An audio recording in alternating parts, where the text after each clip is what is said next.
অন্তর্বর্তী সরকারের আমলের মতো এখনও আইনশৃঙ্খলা পরিস্থিতি বেহাল, এমন মন্তব্য করেছেন বিরোধী দলের chief whip Nahid Islam.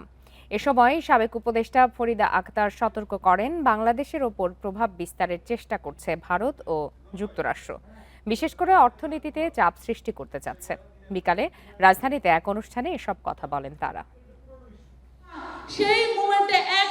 Diploma engineers ইনস্টিটিউটে সমাবেশের আয়োজন করে এনসিপির সহযোগী সংগঠন জাতীয় নারী শক্তি।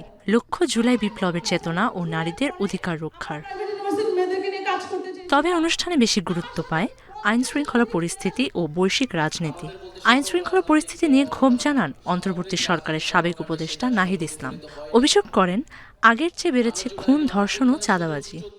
আমরা অন্তর্বর্তী সরকারের সময় যেমন আইন শৃঙ্খলার একটা বেহাল দশা আমরা দেখেছিলাম এবং বলা হয়েছিল যে নির্বাচিত সরকার আসলে আইন শৃঙ্খলার পরিবেশ উন্নতি হবে, কিন্তু এই নির্বাচিত সরকার আসার পরেও, দলীয় সরকার আসার পরেও কিন্তু আইন শৃঙ্খলার পরিবেশের কোনো উন্নয়ন আমরা দেখি নাই।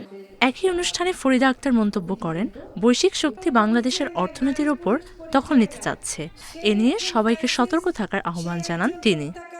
আমাদের যে আন্তর্জাতিক শক্তিগুলো আমাদেরকে যেভাবে দমন করার চেষ্টা করে, আমাদের অধিকার হরণ করার চেষ্টা করে, তার মধ্যে একদিকে দিল্লি যেমন, তেমনি কিন্তু যুক্তরাষ্ট্র আছে।